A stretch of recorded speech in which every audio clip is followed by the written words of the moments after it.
In this video, I'm going to walk through the full process of valuing a stock. In this case, I'm going to value Walmart. Ticker is WMT. That's one stock that's not available for my classes because I do it as the example case. But in valuing a stock, we have two major assignments. First, we need to come up with a discount rate. We also often call that cost of equity capital, often referred to as KE. For KE, we're going to use the capital asset pricing model, which states that the discount rate for a stock equals the current risk-free rate plus the market or equity risk premium times a beta. That's the formula we're looking for. What I'm going to do in this video is walk through the steps that coming up with each one of those inputs: risk-free rate, market risk premium, and beta. I'm going to do it all in Excel. I encourage you to build it in Excel and build it in a way so that it can be repeatable for another firm. If you want to value another stock, it's not messy, but it's all in one place and the steps make sense. The actual valuation of the stock needs to be converted from the Excel spreadsheet into a document, a paper, a Word document, explaining what you did in Excel. But putting it in words after doing in Excel should be the easy part. The most important part are your assumptions and coming up with the assumptions. So the first step, I'm going to highlight each one of these steps in a different color so we can find them, but let's come up with the risk-free rate. So I'm going to highlight it in yellow. So the traditional approach is use the 10-year Treasury yield. That has been the case for many years. Some people use a shorter term like the 5-year or even overnight. Rarely anyone uses the 20 or 30-year because of some issues with the supply and demand of that security. So the 10-year is the most common. I do believe in the 10-year. You probably need to mention that the 10-year was historically and unusually low in 2020 during the COVID epidemic and the shutdown. The 10-year Treasury got to as low as 0.5%. So how do you address that? Well, you can mention, but now it is back to normal levels. So is fine for our assumption or something along those lines in your own words. I think providing a chart that 10-year Treasury history could be really powerful right here. Good way to do that is to do 10-year Treasury and the word Fred. I'll be using Fred a few times here. Fred is the key word for finding the Federal Reserve. So I'm going to go into internet and type 10-year Treasury yield and Fred. Go down until you find, here it is, Fred. It says constant maturity. That just means there's not a 10-year Treasury being issued every day by the federal government, but there are bonds that mature by the federal government in about 10 years. And so that's what they're looking for. And so you get this graph, this wonderful graph that the Federal Reserve does. I would click on max. And just what you're trying to do is show, historically, the 10-year spends a lot of its time in the 4.5% to 5% range, and we're back in that range. So I'm going to create a picture of that using the snip function. You can just do the entire graph if you like, and just copy that into your paper. And I would paste it as a bitmap. So we've got a graph that you can use in your paper that works pretty well just to demonstrate that the 10-year is back to more normal levels. I'll put it over here on the side. So what is the current 10-year yield that we can get from Yahoo Finance? So I have Yahoo Finance loaded right here. And if you go over to rates and find the 10-year bond, you can see the current rate. You can round it to 2 decimal places. 4.31% or even 4.3 would be fine. Round numbers are fine. I think I'm going to do that. Just round it to a nice round number, 4.3%. And given that it's one of my assumptions, I'm going to highlight it in green so I can easily find it. But step one is out of the way. We got our risk-free rate. Now let's do the market risk premium. also known as the equity risk premium. Again, let's highlight it in yellow. What we're going to use here, our approach, there's several approaches out there. During most of my career, we use the historical approach, which says the risk premium, which is how much stocks should earn over risk-free bonds, over the risk-free rate, in order to compensate you for risk. All stocks, not your particular stock that you're valuing. You're not talking about the risk premium for Walmart, for all stocks. So historically, the historical method said, how much have stocks actually made in return over the risk-free rate? We use the historical, but historical assumes that historical investors got exactly what they were expecting. And that's a huge assumption. More than likely, especially United States, as investors have gotten much more than they needed to recover their risk. So what we're going to try is the implied approach, which is now the most common approach. It assumes the required return on stocks, which is how much you need to compensate you for risk, is going to equal the expected return on stocks. And the assumption there is that markets are efficient. So if we expect a 9% return on stocks and require 9% return on stocks, the stock market is well valued. If we require 8% and stocks expect 10%, then you're going to see a lot of people buying stocks that will raise the price and actually reduce the expected return. Same thing if you expect a 10% or you require a 10% return and expect an 8%, everyone will be selling stocks until stock prices fall so that your expected return rate rises to meet your required return. The expected return on stocks is going to equal the current yield, and we'll talk about that a little bit, plus expected earnings growth. And I've given you some charts in class. I put them in several of my classes, but I'll pull it from this class. Charts on the markets and earnings. I'm going to click on that.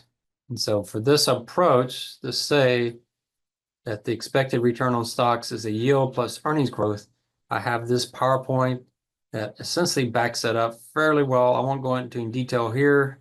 I talk about it more in class, but it does give you support from that. This particular chart, this first one, is not necessarily required to do for this paper. The next two do make sense. This first one's probably not needed. It's just showing that we expect stocks to earn in total a dividend yield. I'm going to say yield, not dividend yield. I'll talk about that in a second, plus earnings growth. That's our assumption here. Let's talk about the yield. I'm going to say the yield is going to equal the current dividend yield plus I want to add in a buyback yield. We won't go into that in detail here on this video, but a study has been done to show that historically the buyback yield, companies buying their stock back, that yield has been essentially zero to even slightly negative, where firms were actually issuing more stock than were buying back. That changed pretty dramatically 10 to 15 years ago, where now firms are actually buying back more stock than they're paying in dividend yield. So the buyback yield is actually greater than the dividend yield. I'm just going to give you a number to use.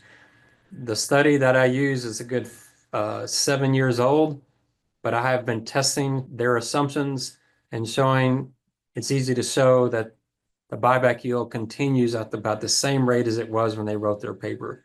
So let's get the current dividend yield. We get that by getting the yield and the SPY from Yahoo Finance. And then the buyback yield will just give to you, I would assume 1.5%. So let's go get the current yield on the SPY. So if you go into Yahoo Finance again, and on the quote lookup, type SPY, that is the exchange traded fund on the S&P 500, and the S&P 500 is what we're defining as our market. So when you look at that, you'll get the current yield on the SPY, which is only 1.23%.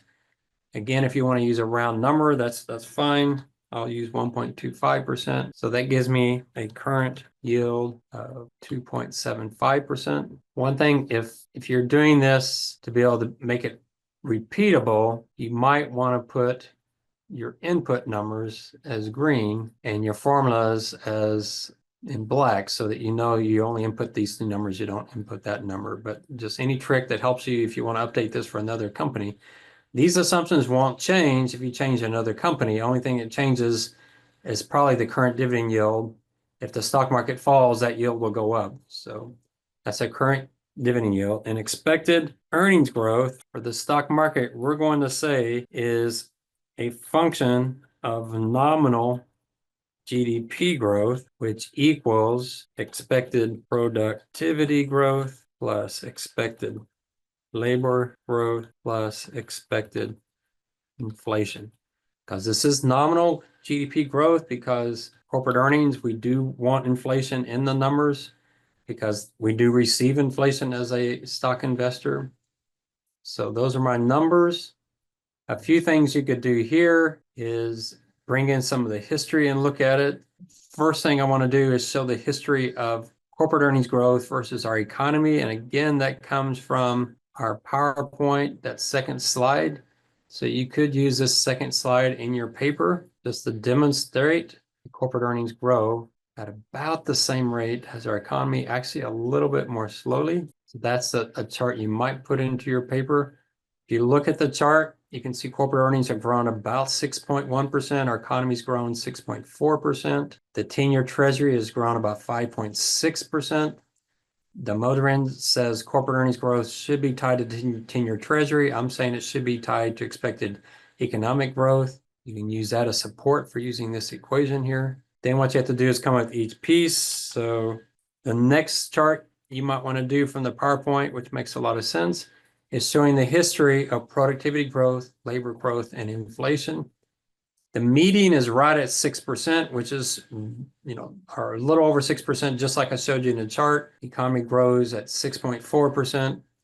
This is the medians of all those, so it won't exactly match the 6.4%, but adding up the medians, you can see productivity has grown a little less than 2%. Labor growth has been about 1.5%, and inflation's been about 2.5%. So this is a chart you could certainly put into your paper as support for where are you going to come up with these assumptions for productivity, labor, and inflation. So you got two support charts there. And then the next question to ask is, what do you expect for each one of these? So if you look at this chart, historically, productivity, in the best it's been is 3%. It's been pretty low, almost as low as 1% the last decade or so. 2 is a pretty normal number. 3 would be very aggressive. You really expect artificial intelligence to take off, or autonomous vehicles, or robotics, whatever, some new energy or something that's possible. But I would probably go with the 2%. So expected productivity growth, I'm going to say 2%. However, you can, again, get some history if you want to show some history, and you can say you want productivity and Fred, and you'll get the Federal Reserve chart on productivity. You have to pick which one you want, which is the very first one, non-farm business sector. So you can go into Federal Reserve, and I actually like to use percentage change at an annual rate. And then I'm going to download that into Excel. And then I like to show the 10-year rolling average, 10 years, since this is quarterly data. There's only 4 every year. I like to go out 10 years. 10 years would be 40 quarters. So I like to use just a counter and say, where is 40? Find where the 40th is. So there's your first 10 years right there, and do equal average. You can copy that down.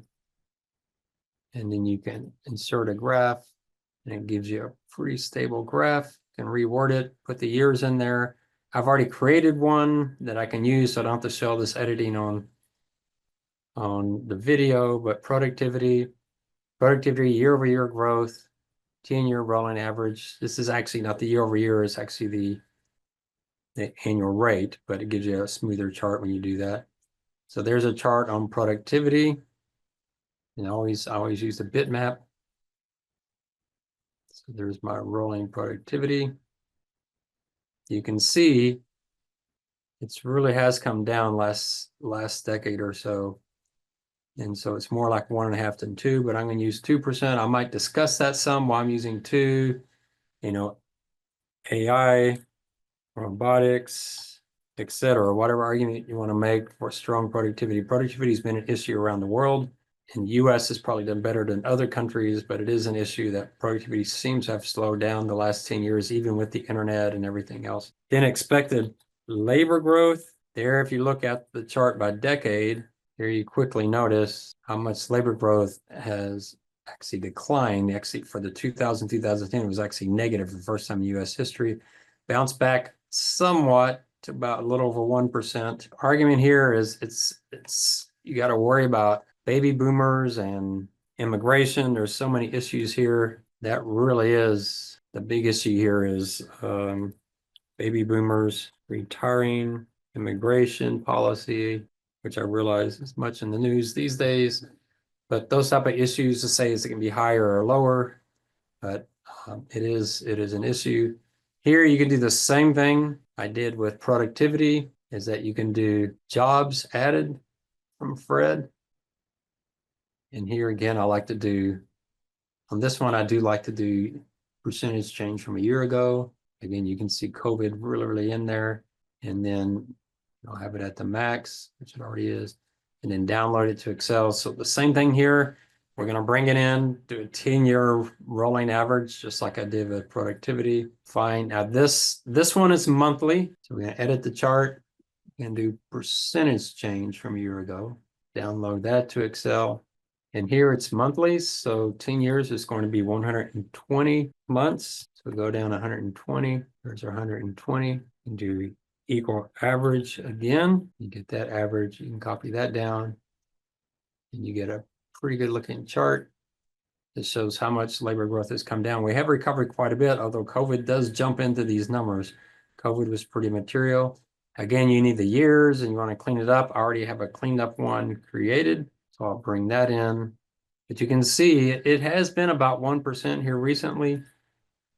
And so I think we can get away with 1% as our assumption, bring it in as a bitmap. So, you get all your charts together, and then you can just bring them over into your paper. You get to that discussion. So I think 1% makes sense here. Expected inflation here, I'm just going to go with 2%. There are other ways to do it. I do have in my class videos that show how you can use the bond market to project inflation. It's called the break-even inflation rate. If you want to get to those videos and do that yourself, you could certainly do that.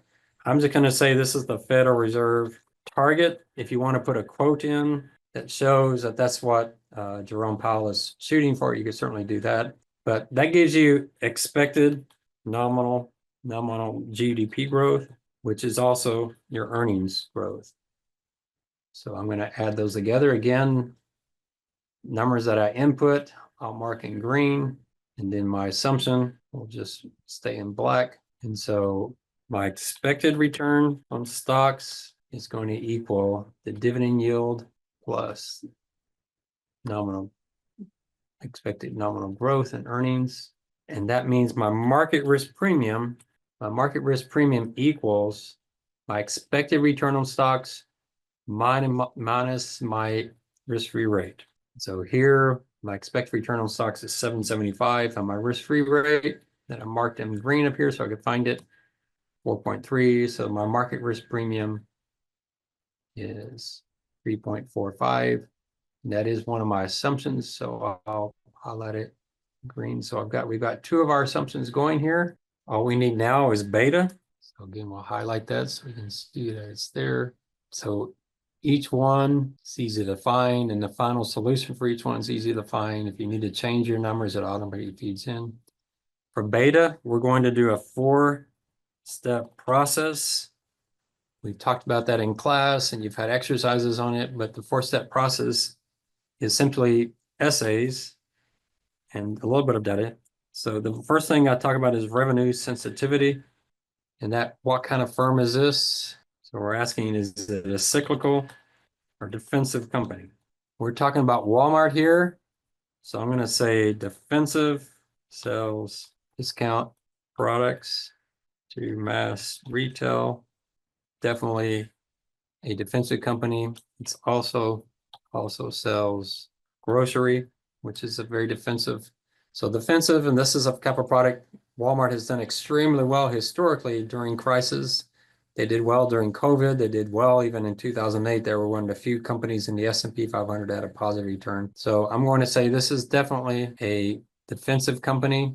The next one we're going to talk about is operating leverage. That is the degree of fixed costs.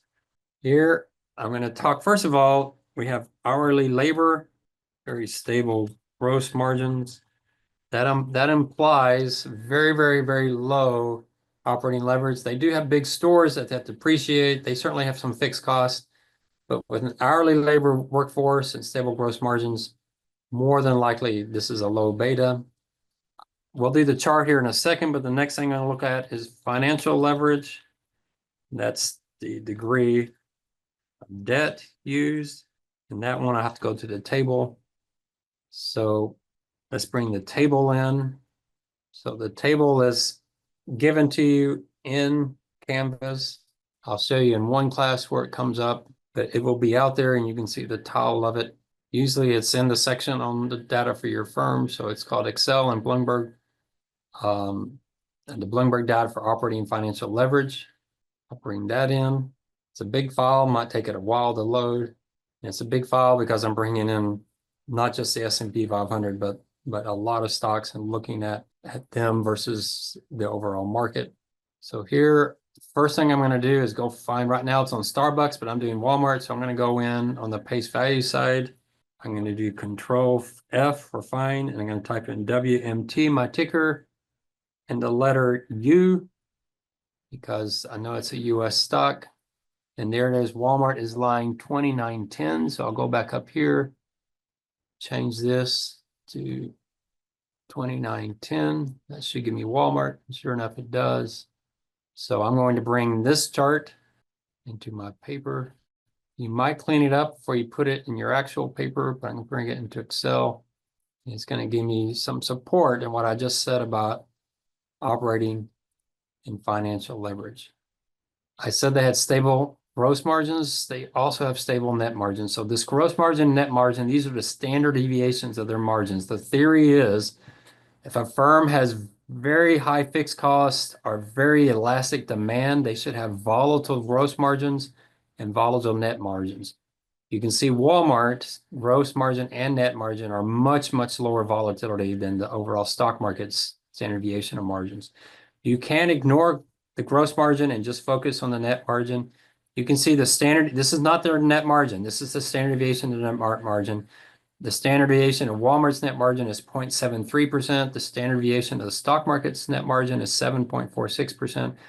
So Walmart ranks in the top 3-4%. So I can actually say they have very stable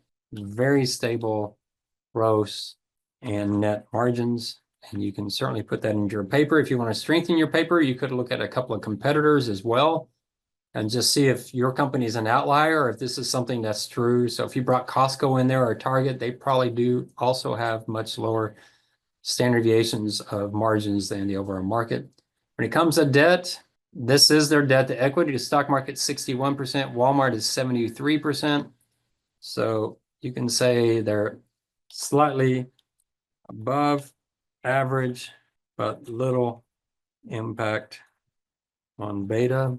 Remember, a firm has higher operating leverage or higher financial leverage that will raise their beta. Walmart has much lower operating leverage, very, very high variable costs and low fixed costs, as can be seen in their very stable margins. They do have slightly above average debt, but not enough that's really going to swing our view. And then the very last thing we look at is the beta rolling history. I provided a file in Canvas that allows you to do that with a Bloomberg file, but you have to be on the Bloomberg machine to do that. I'm going to do this in a separate sheet. I'm going to call it rolling beta. And I'm going to do it from Yahoo Finance. Yahoo Finance has made it more difficult, but it is still possible.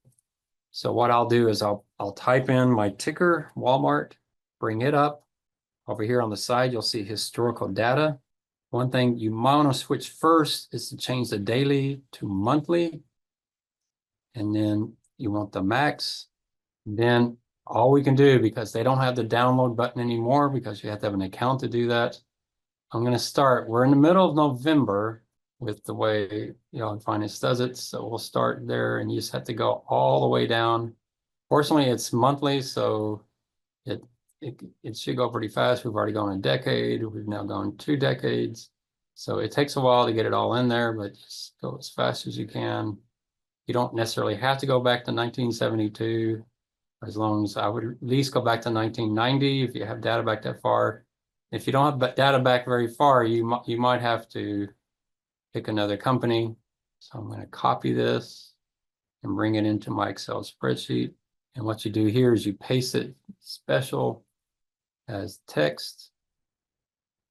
So you have it. The problem is we have the dividend in there. So a little trick, this last column, which is volume, and you can delete that column and you can delete all the other columns except for the very outside one. I'm going to go down to the very bottom, control down, get rid of any extra noise I brought in.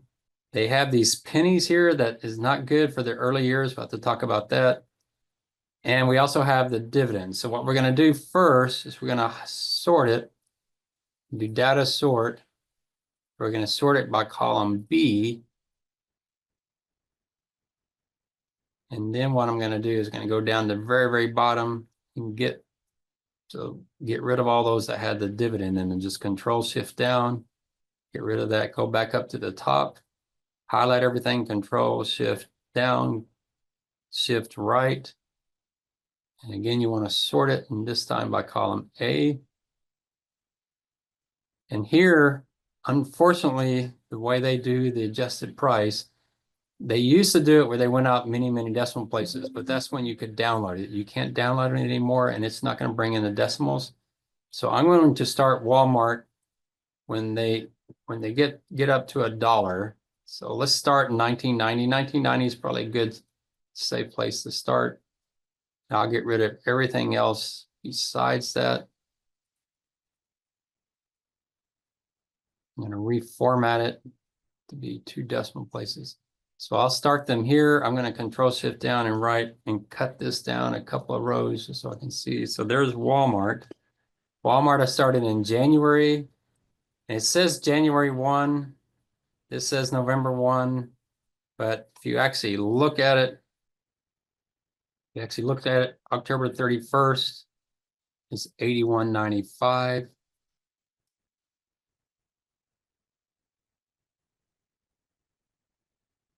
So October 1st is actually October.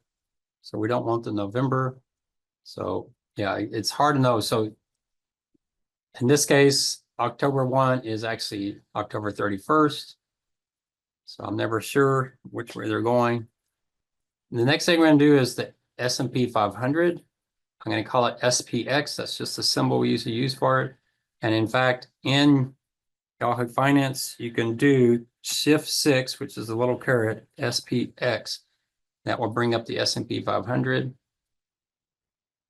Again, we're in historical data, but we want it monthly. And if you want to here, to be real precise, we started January 1990. So if you want to, you can change that start date. Let's do 12/31/1989, just kind of be around it, and monthly. And then same thing again, we want to start with October 1, because November is not over yet at the time I was doing this video.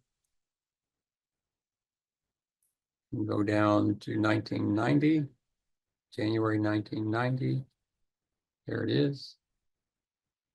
And copy that in. And again, paste special as text. Well, we'll sort it A to Z. You can get rid of everything except for the last column. I mean, second to last column and last column. Get rid of everything except for second last column and last column. I'm going to change the format again to commas. I'm going to check my dates. Looks like we're lined up really, really well. So I can get rid of, put my SPX over that. I can get rid of my dates. I know everything's lined up. So we now have Walmart and the S&P 500. Now what we're going to do is for Walmart. And the S&P 500, we're going to do what's called a holding period return, which is essentially their monthly returns. We can't do January because we don't have a previous one. So we're going to do plus the February divided by the January minus 1. That gives you the first month return. Walmart, you can copy that over. S&P, copy that down. So we now have returns for Walmart and the S&P 500 on a monthly basis. Now what we're going to do is we're going to do a rolling beta. We're going to do 5 years. So I'm going to count down 5 years. There's 12 months in a year. So we're going down 60 rows. Here's our 60th row. And we're going to put the beta in there. The formula for beta is equal slope. You do your company first, Walmart, comma, and then the market. That gives you your starting beta. I'm going to copy that down, and then I'm going to look at it. And the reason I'm going to look at it is it might determine which period I'm going to focus in on. You can see with Walmart, really didn't start to make sense for a Walmart. Its early years, it really was a very different company, a small company in small towns. So somewhere around here, somewhere around 0.155 or so, but we might start it here, 158. Somewhere around 158, it started becoming more normal. So 158, I'm looking at the counter down here, 158 is right here. So I'm going to mark that. So that's line 220. Line 220, just remember that. And so then I'm going to do the median, the 0.9, the 10% and the 90%. So I'm going to do equal percentile, but I'm not going to do the entire period. I'm going to start on row 220. You don't have to do this for every firm. Some firms, beta that starts in the first year makes sense versus all the other years. So you don't have to do that. But there's my beta. I'm going to lock in those rows, comma, 0.5, lock in that row again, close parentheses. So the median was 0.35, and copy that over. I need to lock in, sorry, not just the rows, but the rows and the columns. Copy that over. Here's the 0.1%. Here's the 0.9%. You can copy those down. Then you highlight the entire thing. Then insert a line graph. So this is Walmart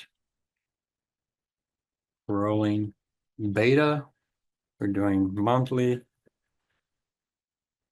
5 years. Then we got to get the data in there. I always have the years.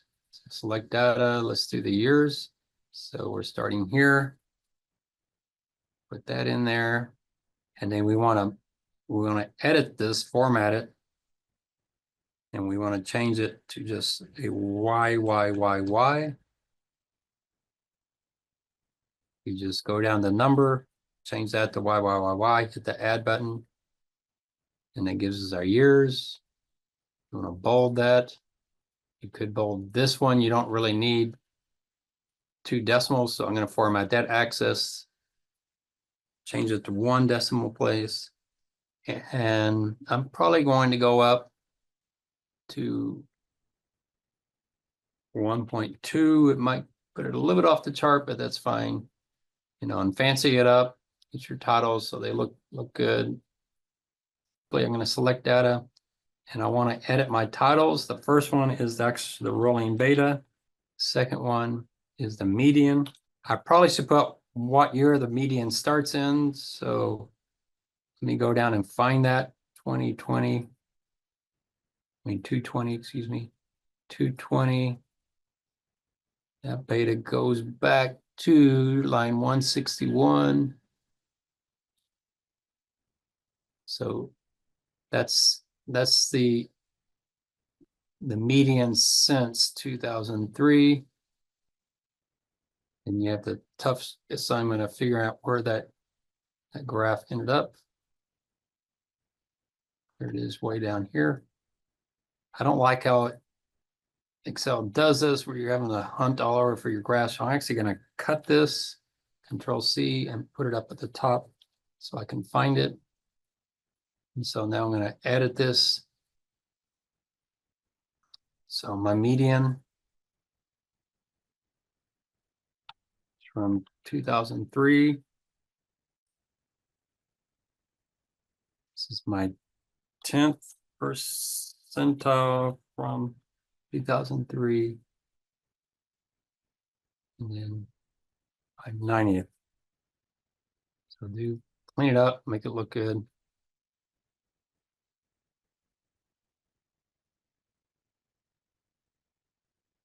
Looks pretty decent. If you want to get more space on it, you could probably move this up. Make sure everything's showing. And do it. Just make everything look as professional as possible.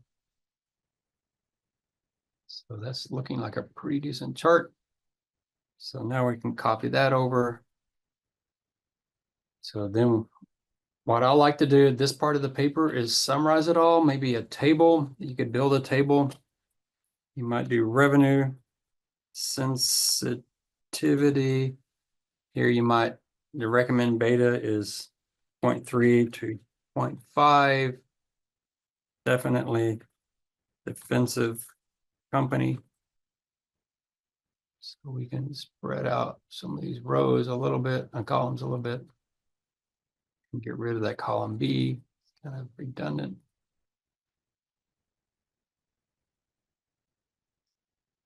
Operating leverage, 0.3 to 0.4. Very low operating leverage. Financial leverage, I might say 0.3 to 0.5, slightly above average financial leverage. And then history. If you look at the history, the median is about 0.38. So the history suggests 0.35 to 0.55 as well, or 0.3, 0.6. So my final recommendation, I'm going to go with 0.5. So I got my final beta. And then my final KE is the risk-free rate plus the market risk premium times my beta. We got our beta right there. We can just bring that in. Risk-free rate, 4.3%. Market risk premium, 3.45. That gives me a final KE of 4.3% plus the market risk premium times beta. That gives me a discount rate 6%. These would all be inputs if you do want to highlight that.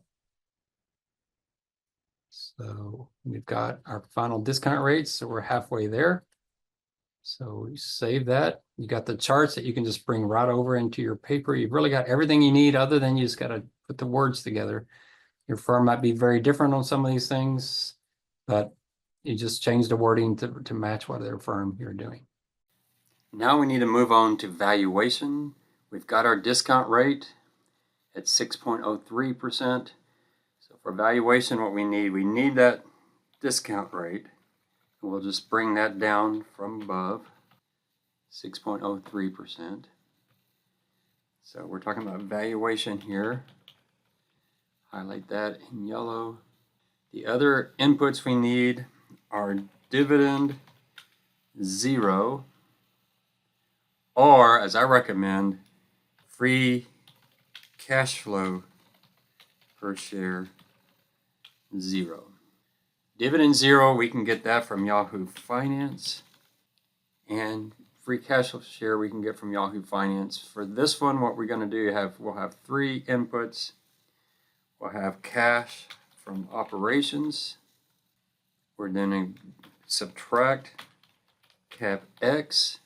That's going to get us our free cash flow. We're going to take shares outstanding, and then we'll get free cash flow per share. So let's go get these numbers. Go into Yahoo Finance, type my ticker in. I'm doing Walmart. Over here, we're going to do historical data. You want to change this to dividends only. And dividend 0 is the dividend they paid over the last year. So you can see over the last 4 quarters, they paid 21 cents 3 times, and 19 cents 1 time. So that's going to be 21 cents plus times 3 plus 19 cents. So whatever those last 4 quarters are, that's what you're going to use. We'll find probably a better number than this, but when we use free cash flow per share, but we'll have it. We have dividends just in case you want to use it. Now for these numbers, we're going to get them from Yahoo Finance as well. This is going to come from the cash flow statement, the first 2 from the cash flow statement, shares outstanding from the income statement. Cash flow statement and income statement. So you click on financials, go over to cash flow statement. I'm going to bring in 3 years, maybe 4 years.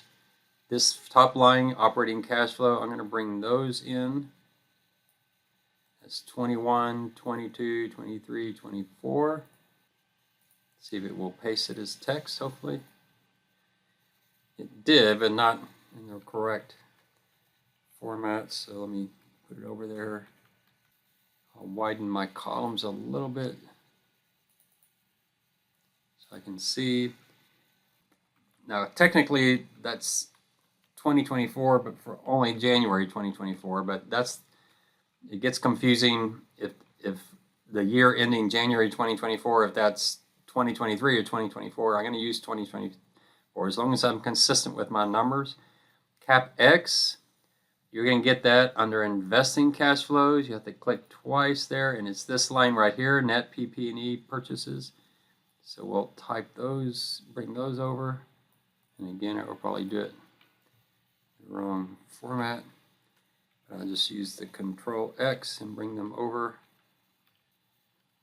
And then our free cash flow is you just add those 2 together. The second number is already a negative number, so you're essentially taking cash from operations minus CapEx.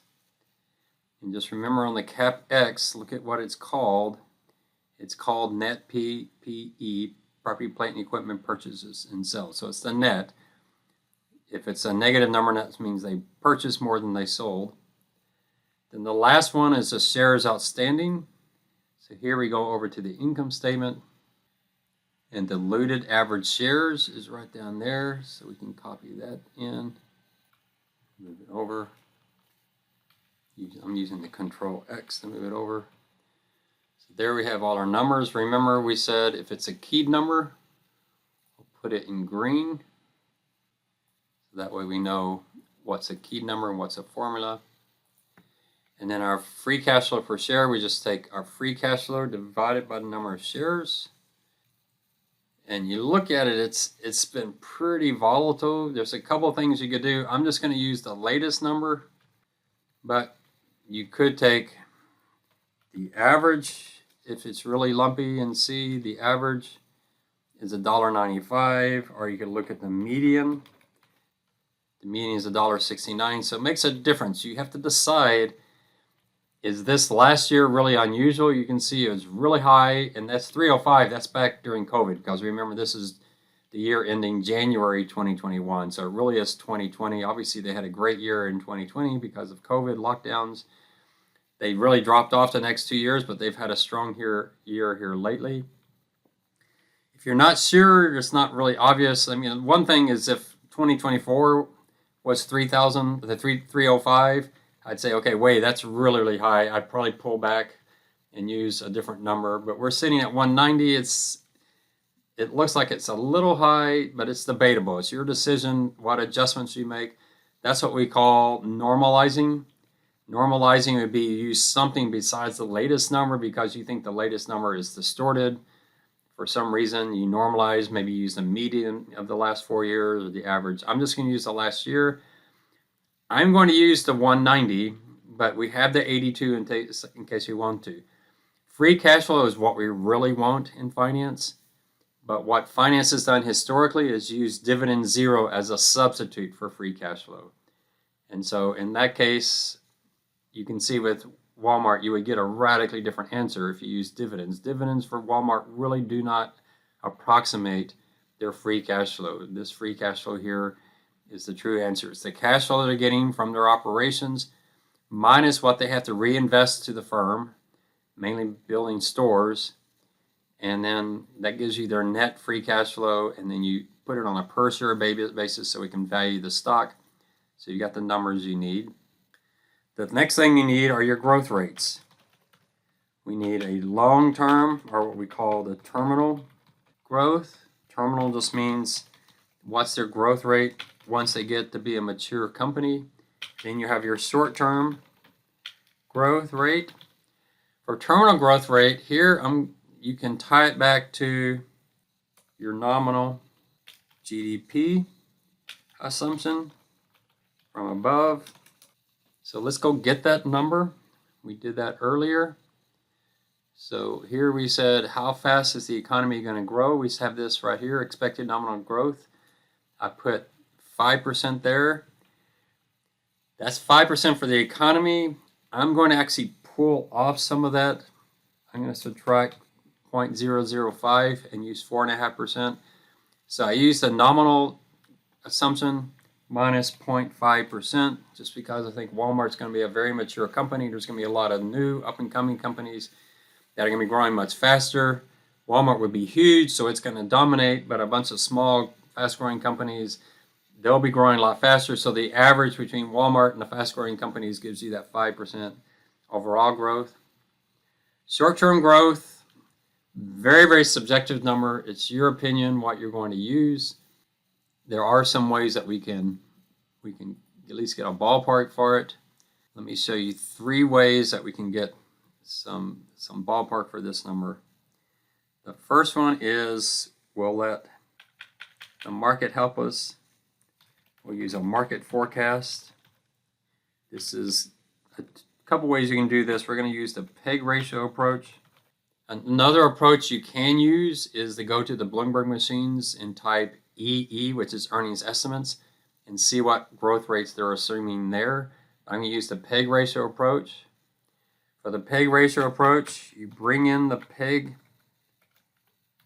ratio, you bring in the forward PE ratio, and then the market's growth short term is going to be your PE ratio divided by the PEG, because the PE ratio is the stock price divided by earnings per share.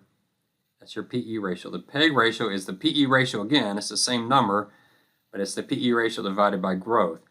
So if you take the PE ratio and divide it by the PEG, you'll get the expected growth for the stock. So the PEG ratio, if you go back to Walmart in Yahoo Finance and you type on statistics, here I'm just going to pull one number, and I'm going to pull the latest number, 2024. There's your PEG ratio. You see how it says expected growth over the next 5 years. So that's the PE ratio divided by that growth rate over the next 5 years. That PEG ratio is 311. And the forward PE ratio, that means the PE ratio over earnings expected over the next year, is 28.49. Those are both numbers I keyed and looked up. Then my expected growth there is the PE ratio divided by the growth. You might divide by 100 so you can put it in percents. But you take the PE ratio 28.49 divided by the PEG ratio 3.11, and if you divide by 100, you can say that's 9%. So that gives you somebody's forecast. Obviously, for you to be valuable in the analysis, you got to come up with your own assumption, but it's somebody else's assumption. A second approach is what we call sustainable growth. I'll just give you this a definition. What it says is a firm is going to grow in line with its return on equity, but they can only grow in line with the return on equity if they retain their earnings. They don't pay out their earnings and dividends. So we have to multiply that by our retention rate. The retention rate is 1 minus the payout rate. So we need the payout rate. So we can go get these numbers. If you go back to utsa.edu and click on My UTSA, find the library resources. One easy way to get this data is to find the database for Capital IQ. There's other ways to do it. You can use data that you pulled on your company already in previous analysis, but this is one quick way to get this analysis. You click on the C and go down and find Capital IQ. You don't need to be on a PC or a Mac, or it doesn't matter. We're just going to dump the data. So when you log in to UTSA library, they're going to ask you to set up an account with Capital IQ. I've already done that. So I just got to put myutsa.edu email in there and hopefully remember my password. I think I do. And you sign in. And this will get you into Capital IQ. When you get in, you type in the company you're looking for up here in the search. I'm going to type in Walmart. And then over when it comes up over on the side, you find, I usually click on the income statement. You click on that, and then you can pull the years back as far as you want to go. And when you pull the years back, you'll probably get more years than you need, but that's all right. And then right up here in the top, it says download financials. You want to click on that, and it may take it a little bit to load that, but it will load that file. And when you load that file, it's going to give us all the data we need to do the sustainable growth. And it's also going to help us on the third approach, which is the historical growth in earnings. So we're going to get two of the things we need from this one file. And it's a pretty amazing file. What Capital IQ does for us is brings in all this really rich financial data all in one place on several pages. So what we're looking for here are a few things. First of all, we need the return on equity. So I'm going to go over and you look on ratios. You have return on equity is right there. So let's bring in return on equity is line 17. Let's bring in the last few years. You notice the last column is latest 12 months. We don't want that. We want to bring in full years. So we've been doing 24, 23, 22, 21. Let's do that. It's going in the wrong direction, but that's all right. We'll bring it back into our file. We bring it over here to the side. We put it on the same line as return on equity. Type it as, bring it in as values. So we know when we're in the wrong order, so I'll reconfigure it. There's 2024, 23, 22, and 21. I'm going to reformat it. Click on the percent and go out 2 decimal places. So there's my return on equity. And then to get the payout, I need dividends per share and we need earnings per share. So I'll go get those off of this file. You'll find those back on the income statement. So let's go back to the income statement. If you come down, here's basic earnings per share and diluted. Let's do the diluted earnings per share. I'll go all the way over to the right. And we're not using the very last column because that's the latest 12 months. But I'll use the 4 years before that and copy that over. This is earnings per share.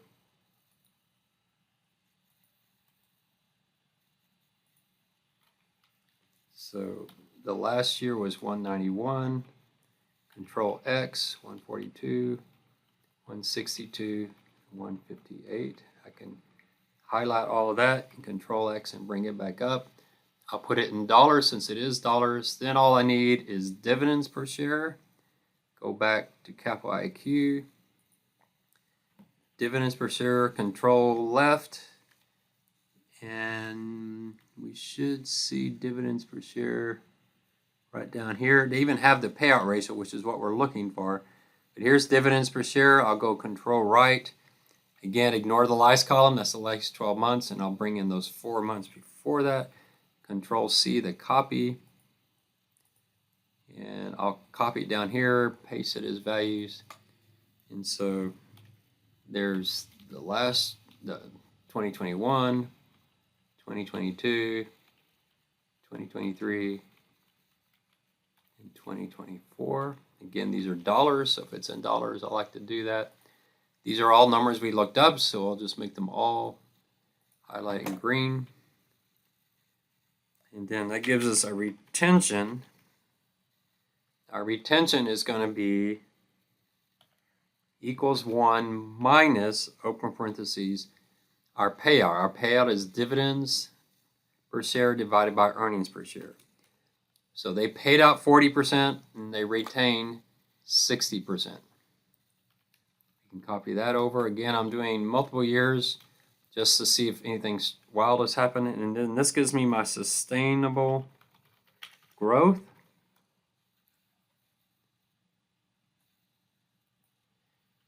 And that is going to be my ROE times my retention. I'll copy that over. That's a formula, so I'll just leave it in black. And you can see it is ranged. This last year is one of those years that looked somewhat excessive. It's ranged from 6% to 11%. Here's a case where I think I'm going to use the median of those. And the median is 8.68%, so I'm gonna use that. Again, it's up to you how you adjust this for normalizing. So my sustainable growth, I'm going to use 8.68. I can take these out because I did it off to the side. So I've got my sustainable growth. There's my justification for that. And then the last thing is historical growth. And here I'm going to look at the historical growth in revenues and in earnings per share. I want to look at those historical growth rates. I'm going to look at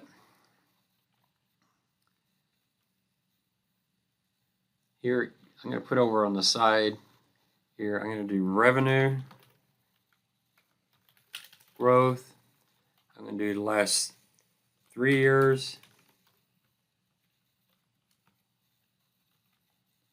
5 years, and 10 years. This is just kind of curiosity. And then EPS growth.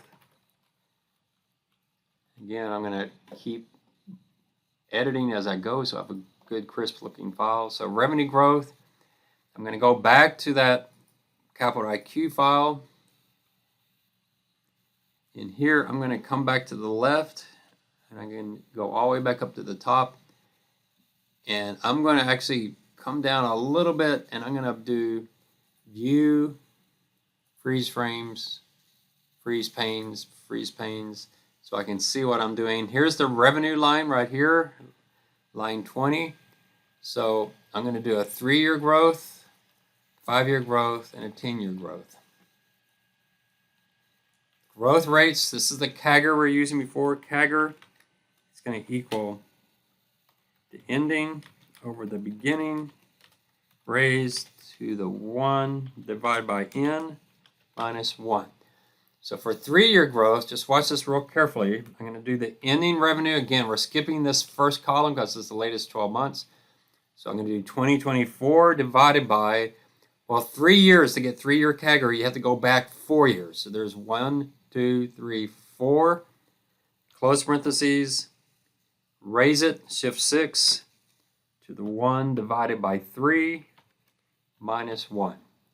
That will give us our 3-year growth rate. Change it to a percent. I'm going to do the same thing with earnings per share. You can go down to earnings per share. That's on line 70. I'm going to do the diluted. They do have one where you have extraordinary items, but it looks like for them it doesn't matter.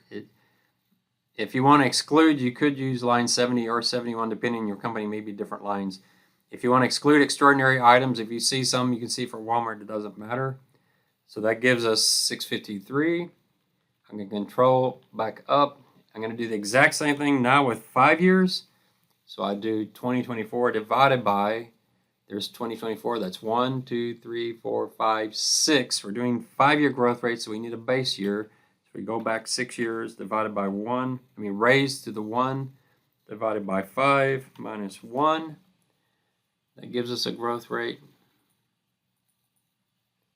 And then 10 years, same thing, 2024 divided by, here we have to go back 11. 1, 2, 3, 4, 5, 6, 7, 8, 9, 10, 11. Shift 6, raise it to the 1 divided by 10 minus 1. This number is somewhat of the more pathetic number because there's a lot of Amazon competition there. I'm going to take these two, highlight them, and hit copy, and go down and put them next to my dividend per share. You can see, my earnings per share, see massive 5-year growth here. So 1, 2, 3, 4, 5, 6, and that's because you're coming off a really weak year in 2019, followed by a really strong year. And then the 10 years pretty weak. So I'm going to highlight those, do Control X, and come up to the page and put that right below my revenue. And so I can highlight all these, Control C, and go back to my file. And I'm going to paste those as values. Change the format. So there's my growth rates. I'll put them in as green because I calculated another file. And so revenues, it looks like revenue growth, 5% is a pretty good assumption there. The last 2 years, the 3-year and 5-year, they've done a pretty good job.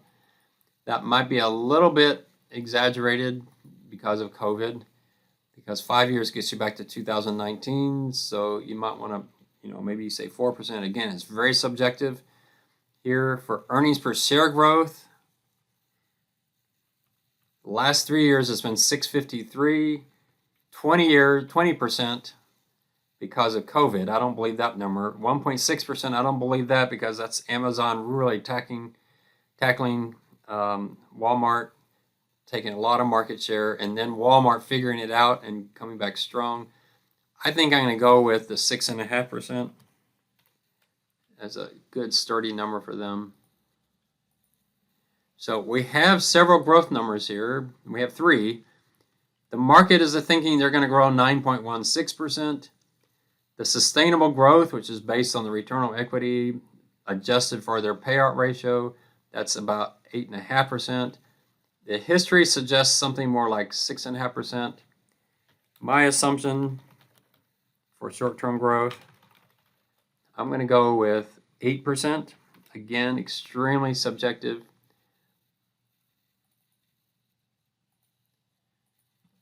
And you have to give your rationale. My rationale might be curbside pickup, international growth, especially in India. They're showing some strength there. And then ad revenue, which has a margin of very, very high, 80-90% margin. Ad revenue, those are the kind of things that says, the next few years they probably can grow their earnings pretty rapidly. Could you use 7%? Could you use 8.5%? Could you use 9%? The question isn't what's the right answer, because the only way you know that is by going into the future. The issue here is, what do you believe? So that gives me I got my long-term growth rate, which I got from my previous analysis. I've got some inputs for my short-term growth rate. Let me indent those so we know it's part of the short-term growth. And then my short-term growth rate, I'm using 8%. The last assumption we need is timing. This is the H. We're going to use a model called the H model. And what this asks is how much time, years, from short-term to long-term growth. How long does that take? And you divide that by 2. Here again, you need a rationale. You might say curbside and home delivery still growing, but maturing. It's probably going to mature pretty quickly. Ad revenue is kind of somewhat wait and see, you know, just creative writing. What do you think here? Walmart's a very large maturing firm, so what I'll say with even the fastest growing firms like NVIDIA, it's rare that the number of years from short-term to growth, long-term growth, if you have really high short-term growth, it's rare that it will be more than 10 years. So it's rare for your age to be greater than 5. I'm going to use 2.5 for Walmart. I'm going to say the next 5 years, you're going to see some pretty good growth out of them. But again, very subjective. Your short-term growth assumption and your age are probably the most subjective of all. And then we get into the discount models, I guess we'll say. Let's just call them discount models because we're not actually going to use dividends. So let's put all our assumptions together. We're going to use free cash flow per share. We're not going to use the dividends per share. You can just go grab that. That's $1.90. We have our long-term growth. For that, we're going to use 4.5%. We have our short-term growth. I'm going to highlight this. This is a pretty important section here. Short-term growth, we're using 8%. And our H, we're using 2.5. So now it really is just a matter of plugging it in. So we have the dividend discount model. The formula for that is we're using free cash flow. Free cash flow are dividends. Free cash flow 0 times 1 plus long-term growth. I left one number out, divided by KE minus long-term growth. Let me put our KE in there, our discount rate. Let's go find that. So we have all our numbers right here together. There's that 603. So bring that over. If you like, you could probably move this down. Control X, move it down a row. So we're going to do equal free cash flow 0 times 1 plus our long-term growth, double parentheses, divide by our KE minus our long-term growth.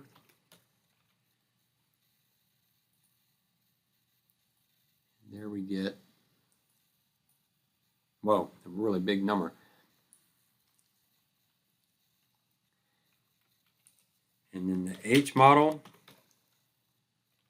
The H model, I'm going to copy this formula down because it looks very similar. We add an extra parentheses at the beginning. Well, actually, we don't. I need to add an extra parentheses down here. So make sure you have all your parentheses in there. Parentheses, free cash flow 0 times 1 plus the growth rate. You need to double parentheses that down. I'm going to copy that down. So the H model is exactly like the dividend discount model, except we're going to add this free cash flow 0 times our H times our short-term growth minus our long-term growth. And that will actually add in an additional valuation for that higher growth period. So when I do the formula, you can, if you actually wanted to, you could actually use the formula you've already built, but we'll do free cash flow per share times 1 plus long-term growth plus free cash flow per share times my H times my short-term growth minus my long-term growth. Make sure you have your parentheses in there, double close the parentheses, divided by my discount rate minus my long-term growth. and give me a slightly higher valuation, 140.76. And then the last thing you want to do is say what is the current price.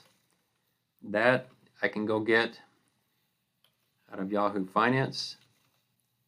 It's $84.25, and we'll do a recommendation. So your choices are strong buy, hold, sell, or strong sell. By strong buy, you mean you get a valuation that's much higher than the current price. Buy means you get a valuation that's somewhat high. I can't tell you exactly what the up and down is for each one. Hold means you're pretty close. So what hold means is, well, strong buy and buy means if you don't own Walmart, buy it unless you can find a better stock to buy. Strong buy probably means you can't find something better. Buy means it's a good stock, you should buy it unless you have a better opportunity out there. There might be a stock that has a stronger buy. Hold means if you own Walmart, don't sell it. But if you don't own it, don't buy it. So just stay where you are. Sell means sell Walmart. You can find something better. Strong sell means definitely sell it as fast as you can. My recommendation here, I'm going to put a buy on it. You might think, wow, that looks like a strong buy.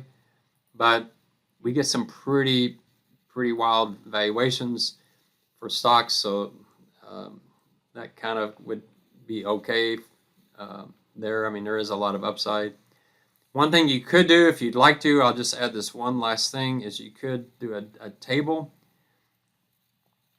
where you look at different betas. So let's look at some betas. Let's say you start with a really high beta, say 0.8. You want to start with your highest beta. So I think Walmart's beta could be as high as 0.8. And we'll go down by 0.05 increments. I'm going to put 11 of them in there. I'm going to change the formatting using the comma. I'm going to change the width of these cells. Column width, let's make it 11. That may cause some problems up above. That's all right. We can fix that later. And over here, I'm going to do growth. And I'll start at 2% and add 0.0025. Let me change the formatting there to go out 2 decimal places. So here I'll go down, I'll do 9 here, not 11. Well, actually 11 is okay. Let's start a little bit higher. Let's start at 3. So we'll go from 3% up to 5.5. Again, the ranges you use are entirely up to you. So I'm going to actually highlight that in green so I know that's my input. So you want the lowest value up here and you want the highest value down there. What I'm going to do is, for the dividend discount model, my assumption was, if you go back up to your discount rate, my assumption was a beta of 0.5 and a growth rate of 4.5%. So I'm going to go find that 4.5% and 0.5. I'm going to put my valuation there, but I want it to be right in the middle. So if I got 11, I want 5 to the right and 5 to the left. And I don't quite have that, so I'm going to change my very first one to 0.75. So I've got 1, 2, 3, 4, 5, and then my assumption. And then 1, 2, 3, 4, 5, and the other scenarios. Same thing on the growth. My growth rate is 4.5%. I want that right in the middle. So I'll do 2.5. 1, 2, 3, 4, whoops, wrong way, 3.5, 3.25, 1, 2, 3, 4, 5, there's my 4.5, 1, 2, 3, 4, 5. So I'm going to put my formula right here, so I'll make sure I get that valuation I got over here. I got 129.88, so I'm going to do equal, just the entire formula again, the $1.90, lock that in, times 1 plus the growth. So here my growth rate is over here. Because I'm going to vary it, I'm going to hit F4 3 times, so I'll lock in the D. I'm going to divide that by, I have to go find my risk-free rate. My risk-free rate was 4.3%. Lock that in with the F4. plus my market risk premium. You remember we highlighted those so we could find them really quickly. My market risk premium is 3.45. Lock that in. Times my beta. My beta is up here, 0.5. Lock in the row on that. Minus my long-term growth. Lock in the column. And let's see if I get the 129.88. And sure enough, I do. That matches. I can now copy that. If I locked everything in correctly, I can copy that to the rest of this table. It gives me a wide range. And then what I'm going to do is I'm going to highlight this whole thing and I'm going to do a conditional formatting. And I'm going to say, hey, if the valuation in this table is greater than the current price, I want it to highlight in green because that's good. That means I like it. On the other hand, if it's less than that value, I want it to be in red. And there's some values that are just going to be a little too crazy. So you might say, hey, I'm gonna stop at, say, the stock's currently trading at 84 bucks. I'm gonna get rid of anything over, say, $500. So in that case, you can just go in and delete those cells. Anything over $500 because it's just really, really crazy valuation. And it won't let us adjust that one because it's less than the 84. So it'd be nice if you didn't have conditional formatting here. So you might have to highlight these cells and clear the conditioning, clear rules, clear rules. So here, it takes some formatting. Once you get it set up, it's works pretty well. I would probably change my assumption some here, but if you wanted to, you could darken these in as black, just so it doesn't distract anybody. Why do you have all these blank cells? But anyway, and then the thing we're going to do, we have our stock price here right in the middle. I'm going to highlight maybe a few around that so that my 129 is right in the middle. I'm going to do a thick bar outside. You can see in my valuation, Walmart is really, really highly valued. And so here you have a table. You have the beta. If you highlight that over the range that you have, and then you do,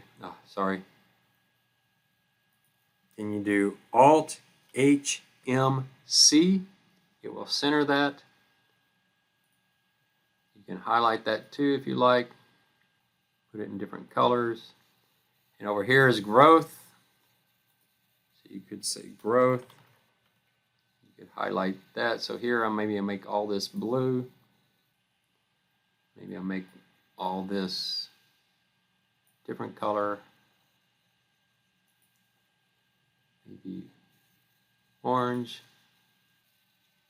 Whatever, just make the table look good. And that gives you your valuation. Now, one thing on Walmart, let's say I don't really agree with this long-term growth. And if you get in there, you don't like valuations, maybe I say, okay, my long-term growth, instead of subtracting 0.005, I'm going to subtract 1%. And if I do that, then I've got a much closer valuation. Now I might have a hold. So you can change your assumptions. It's not always good to change your assumptions just because you don't like the valuations you got. So in that case, my 4.5 is now 4. So I'm going to start this at 2.75. So there's my 4%. And now 97.35 is right in the middle. So you want the middle number to be your 4% and the 0.5 because I just changed that to 4%. Here, some of these numbers might come back in, so you could check and see. You might just bring in a few. That one doesn't work, so you can Control Z it out. Just kind of look and see. You don't want anything over $500. You can just copy each one and then Control Z. So you can can change your assumptions. That one, Control Z it out. Here, that one works. That one's okay, so these will all work. So if you want to do a data table, it's really powerful. It really shows you your valuations. So, and if you get an valuation that's so radically different, you know, reassess. Do you like your assumptions here? I probably with Walmart would probably not even use 4%. I don't have that kind of strong confidence in them. But I used 4.5 the first time. That was really out of line. But you can see Walmart is still a buy, maybe a hold. It's got more green than pink in my main box. But that's a good thing to put in your paper if you want to. It's not absolutely required for all of my classes. Some of my classes, like security analysis, is definitely required to do those type of scenarios. If you look at the official security analysis that the CFA Society Institute does, they generally have 50 to 100 to even 200 scenarios that they look at. That table can be really, really powerful. So you want a final recommendation. If you run scenarios, you know, you're looking at the upside and the downside versus the current price. So there's different ways to do this assessment.